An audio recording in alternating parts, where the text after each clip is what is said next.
எங்களுடைய இளம் தலைவர் ராகுல் காந்தி அவர்கள் காங்கிரஸ் பேரியக்கத்தின் பாராளுமன்ற தலைவராக நியமிக்க வேண்டும் என்று ஒருமனதாக தீர்மானத்தை நிறைவேற்றி அனுப்பியிருக்கிறோம். இது தமிழ்நாட்டில் முதலில் ஒரு தீர்மானத்தை ஏற்றி அனுப்பியிருக்கிறோம். இந்த தேர்தலில்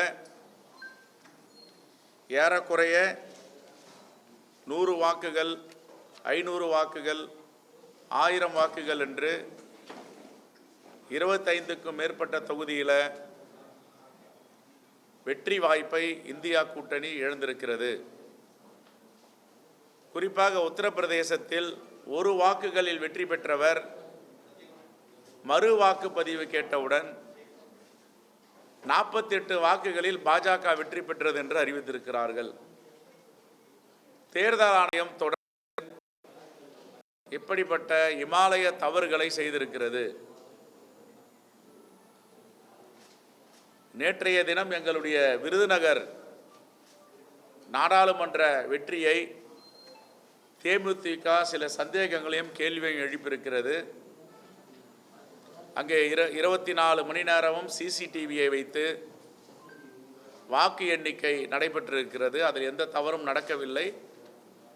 நேர்மையாக கண்ணியமாக நடத்தியிருக்கிறார்கள். ஒருவேளை சந்தேகம் எழுந்திருந்தால் அங்கேயே அவர்கள் மறுப்பு தெரிவித்திருக்கலாம். தேர்தல் அதிகாரியிடம் கடிதம் கொடுத்திருக்கலாம், இதில் எங்களுக்கு மாற்று எண்ணிக்கை வேண்டும் என்று. அதையெல்லாம் விட்டுவிட்டு சென்னைக்கு வந்து இப்படி அவதூறு பேசுவதை தவிர்க்க வேண்டும் என்று கேட்டுக்கொள்கிறோம். நேற்றைக்கு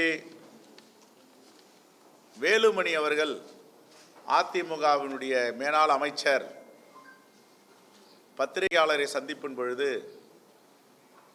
அதிமுகவும் பாஜகவும் சேர்ந்தால் நாங்கள் பல தொகுதிகளில் வெற்றி பெற்றிருப்போம் என்று சொல்லியிருக்கிறார். நீண்ட நெடிய கால விருப்பம் அவருக்கு பாஜகவுடன் இணைய வேண்டும் என்று. பாஜகவுடன் இணைந்திருந்தால் இந்த வாக்குகளை கூட அவர்கள் பெற்றிருக்க முடியாது.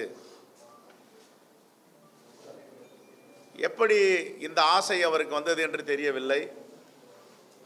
அவர்கள் தலைவியாக இதய தெய்வமாக வணங்குகின்ற எம்ஜிஆரை பற்றியும் அம்மையார் ஜெயலலிதா அவர்களை பற்றியும் தொடர்ந்து விமர்சனம் செய்து அவதூறுகளை பரப்பி வரும் பாஜக, குறிப்பாக அதனுடைய தலைவர் அண்ணாமலையோடு இன்னும் உறவு வைக்க துடிப்பதுடைய நோக்கம் என்ன? இப்பொழுதுதான் தெரிகிறது. கொங்கு மண்டலங்களில் கோயம்புத்தூர் உட்பட சில இடங்களில் அதிமுகவை பின்னுக்கு தள்ளி எப்படி பாஜக வாக்குகளை வாங்கியிருக்கிறது என்று. ஒரு உறவு ஏதோ வகையில் இருப்பதை அவர்களே ஊர்ஜிதப்படுத்தியிருக்கிறார்கள்.